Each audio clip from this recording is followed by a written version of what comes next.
Stacey Fru is a 14-year-old South African international multiple award-winning child author and activist.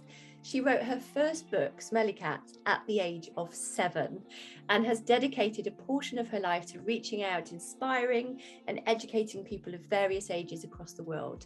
In addition, she's the face of the African Union and International Labour Organisations campaign for the elimination of child labour, and runs the Stacey Fru Foundation, which is lending support to children in care homes across South Africa. And she's joined me today. Hello, Stacey. Hello, and thank you for having me on the interview today. Oh, it's wonderful to have you here. So let's dive straight in. Stacey, you're 14 years old, and yet you've already achieved what most people would consider ambitious for a lifetime. What inspired you to do what you've done? So there's a whole story behind what I've actually achieved and why it started. So the whole thing begins in 2014, November, when my mother graduates with her master's and she has a graduation party. I think nothing of it at the time, I'm enjoying myself and celebrating my mother, until afterwards when we're sitting together as a family and we're going through these graduation videos, and because she did it in a sort of movie-like setting, the videos. And so as we're watching them, I'm observing and I noticed something. Everyone keeps on praising this book, saying, oh, well, it was so nicely written and so on and so forth. So I put 2 and 2 together and I came to the conclusion that my mother had written this book without telling me. And so I then decided, 7-year-old me, who had no knowledge of what a master's thesis was, that I was going to write my own book without telling my mother or my father. So that is why, if you'll search me up, they usually introduce me as the girl who wrote a book without her parents' knowledge. And to me, it wasn't anything big at the time. It was more like, I'm getting my revenge on you because you did this without me knowing, so I'm going to do it the same. And from there on, I guess after I published my first book, Smelly Cats, a little known fact is that I wasn't actually happy with the publicity, and because I went from this normal schoolgirl who had never been exposed to these things to doing interviews and public speaking, and so it was a whole new avenue. And I was I would get upset, but the more and more I got into the more activism side of my work, I started to realize the inherent value that my books had on children my age and even people who are much older and much younger than me. And so 9-year-old me had this realization that I just had to keep on going and see how far this would take myself, but also the people I influenced. So that was sort of how I started and what inspires me to keep on going. Wow, what a story. What a story. Absolutely incredible. And so you mentioned that, obviously becoming an author at 7 years old must have been a lot, like you said, for the custody and everything. And I love that, you kind of, even though you were finding it hard, you carried on and went on to do even more now. I mean, you're running the Stacey Fru Foundation. Yes. So tell us, what does the foundation do, and also what are your ambitions for it? Yes. So the Stacey Fru Foundation is a foundation which is based on safety and security and literacy within underprivileged areas within South Africa, because I believe that education is extremely important, especially in a third world country where 50% of grade 4 learners do not even know how to read and write. But I also believe that a child cannot be successfully educated in an environment where they do not feel safe and secure. So for example, here in South Africa, a lot of our public school systems, there are a lot of tension between the teachers and the students. I mean, a vice principal recently got shot by previous learners who matriculated. So matric here is like grade 12. So when you finish your final year, so this vice principal was shot by those students because of some other commotion that was happening.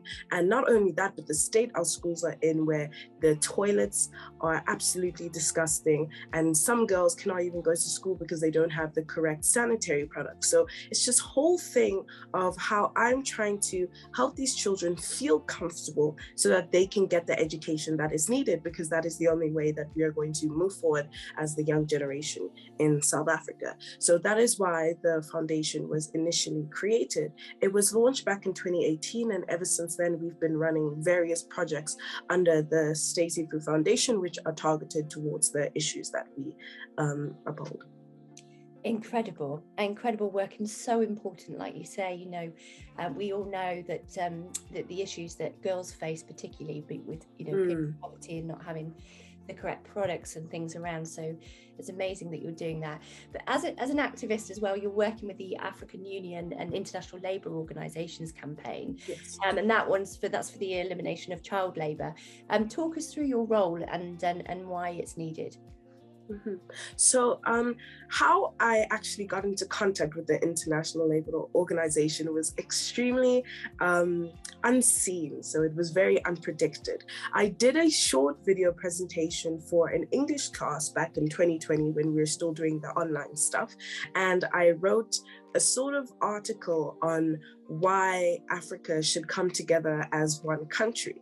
So after I had written that out, I did a video presentation on it on my mom's phone because my device wasn't working. So I did it on there, I submitted it, and I got a 39 out of 40, but that's no big deal.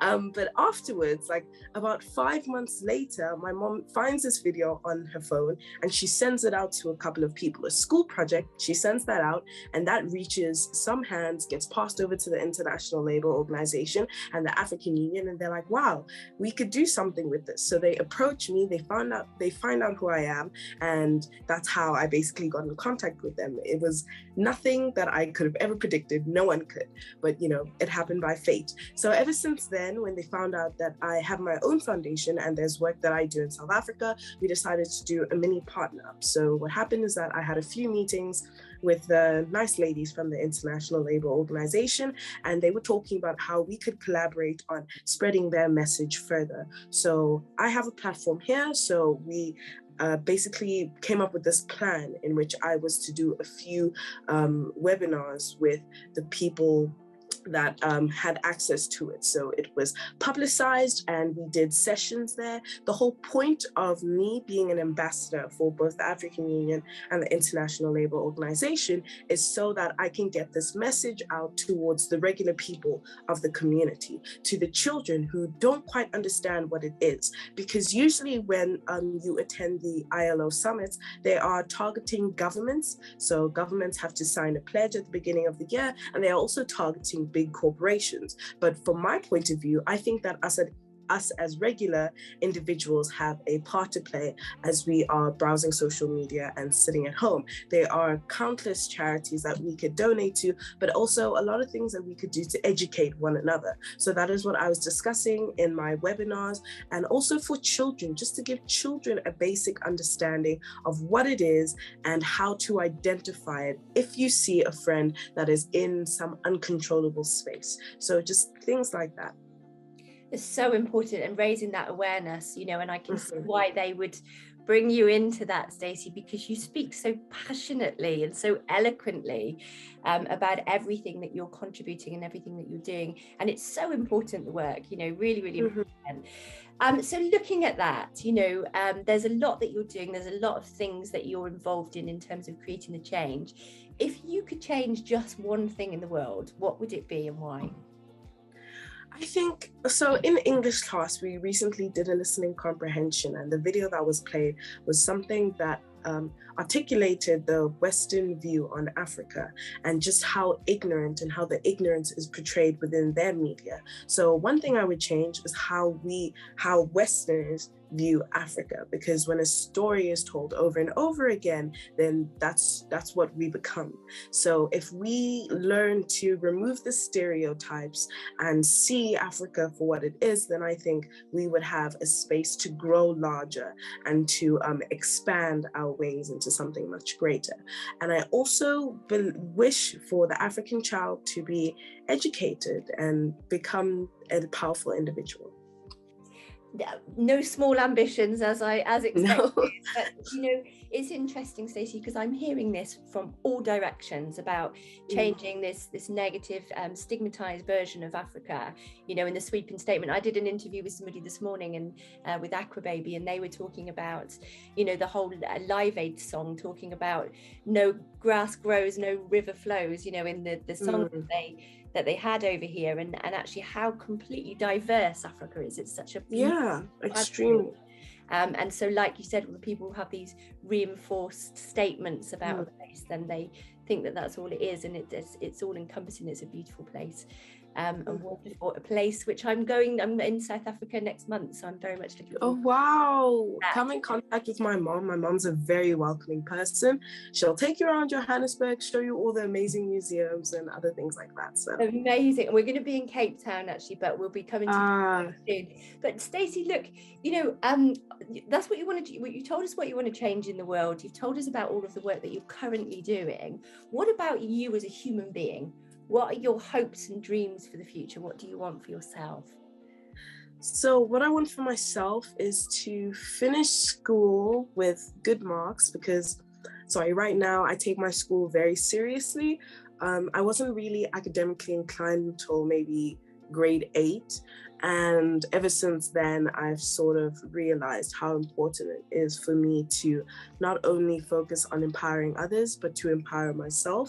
So that's one thing. And a second thing is just to go out and grow the work that I'm doing.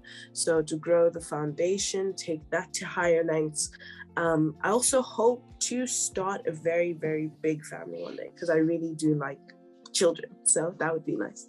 Oh, what a beautiful vision for the future. And I think, like you said, you're doing the work that you're doing because you're passionate about it. And I think, I was saying this morning again that when you do something that you love, it doesn't feel like work. It just feels like part of what you want to do. So that's really beautiful and lovely to sort of get a more rounded view of your story since you're Global Youth. Thank you so much for joining me today and sharing all of that with me. I'm excited to have you as a Global Youth Ambassador and to see what work we can do together in the future as well. Yes, thank you for having me, and the interview was really nice. I enjoyed it. Brilliant, thank you.